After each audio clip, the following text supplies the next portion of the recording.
Here we will present this lab. We are just beginning our Brain International site in Monterrey. Mauricio Adolfo Ramirez is a professor that is collaborating with me in this as director, as program manager of this program in Tech. So Mauricio will present this lab. Thank you, Mauricio. Thank you, everybody. Yes. Hello, everyone. I will start sharing my screen. I will present a few slides about the work that we do, and then I'll start to present some lab tours as well. You can see my screen, right? Yes. Okay. So our laboratory is the Biometric Systems and Robotics Lab. Here's the picture of the team. Most of the ones on the top are faculty members. The ones in the bottom are some of the students. This is one image of one of our labs. This is a manufacturing cell lab. And in our lab, we analyze biometric systems, and we use them as a tool for a study of human performance under different environments. Mainly, we are interested in extracting features from behavioral and physiological biometrics to model performance in industrial, public, and education services. And we have a set of laboratories around the university in the mechatronic, biomedical, robotics, and industrial engineering programs that we can make use of to run this research. We have a set of EEG devices. We have some of them use dry electrodes like the OpenBCI and the Muse headset, and we have another one with gel electrodes. This is just a quick run that some of the students was helping us to do to show just for visualization purposes. The EEGs, we mainly use them to study fatigue or learning models. And we also use biometric systems such as this wristband. This is a smart wristband. We can measure heart rate, temperature, electrodermal activity, acceleration. And with this, we can record in real time how these metrics change in time. We also make use of smart glasses, such as this Bosix Blade. This one, we use it for augmented reality. And we want to compare the performance under real environments and under augmented reality to observe changes in fatigue or learning as well. Another thing that we do is the analysis of movement or behavior. We started to explore biomechanics under different sports. This is one example of manual digitation in biomechanics. And this is another one with swimmers. And with this technique, we can build the 3D models and analyze different variables such as forces or stresses at different joints. And we want to build technologies to be able to perform this in real time. So one of the goals is to use these systems and perform emotion recognition systems that could help in educational context to identify the different states of emotion of students during different learning techniques and propose different methodologies. Another equipment that we acquired is this camera. This is a depth camera that combines RGB technology, IMU, and artificial intelligence. And with this camera, we can perform the recording in real time of different movements. And we can obtain skeletons like this, like stick models of the human body. And we can perform different types of biomechanical analysis as well with this.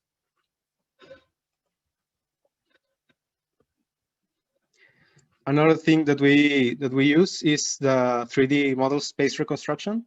We have this camera that has a combination of sensors such as depth, 3D camera, 360 degrees, and GPS. And with this, we can build 3D models of spaces. And we want to replicate this technology using a set of cell phones and Raspberry Pis. And we want to build an immersive chamber, let's say, that's able to build this type of models and to be used in biomechanical analysis as well. We also want to analyze the experience of people under these environments. This I'm going to stop, and I'm going to share the recordings that I prepared for this for the labs.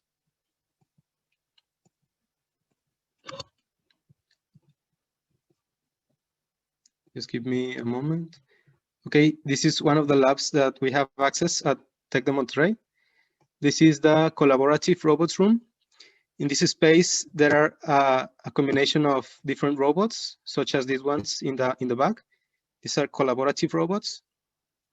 And there are also models of manufacturing cells. And we want to use these spaces to model different contexts of an industrial environment and to analyze the key performances indexes that we want to explore. There are also some 3D printers in this room and more robotic arms, such as this one. There's another robotic arm here in the back. Well, as you can see, it's a space where the students also can take place, and they can perform also the experiments.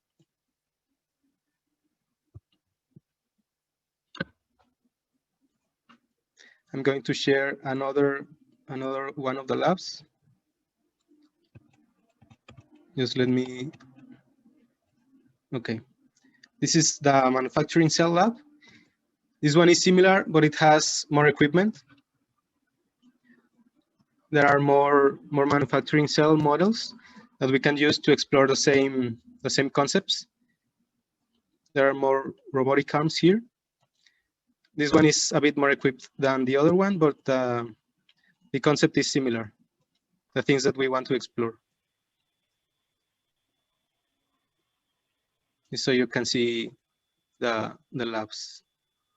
Here, I would like to add that we are looking for studies of ergonomy and stress also on the normal operations of operators in manufacturing companies.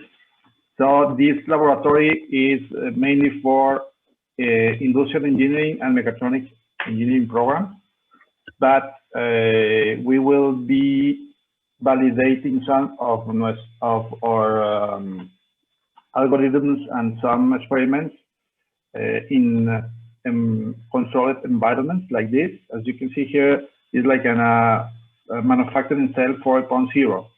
So I think it's very important to us to use the biometric wearables and devices to study the behavior of people.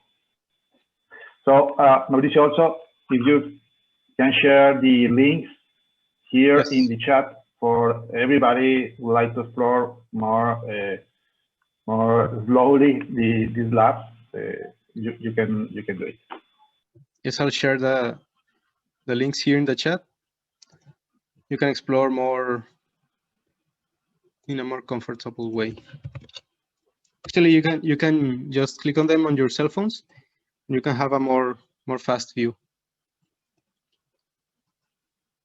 Okay. We are also working on this robotic platform. This is called PiBOT, and this is oriented to perform different functions, also for industry and for educational services. Some of the functions are automated navigation, voice interaction, face map detection, people identification, augmented reality, and people counter and heat maps.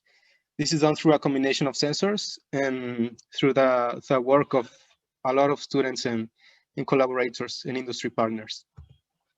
These are some examples of the capabilities. This is a video showing the face mask detection. The robot is moving, and at the same time is detecting if the student has or not the face mask on. And this other video shows how the robot can perform the detection of distance violations between person to person. And this is oriented to help to ensure regulations on this new modality after returning to classes, to online classes on this pandemic. And well, I think this is it for this presentation, and that's basically our lab. Thank you very much.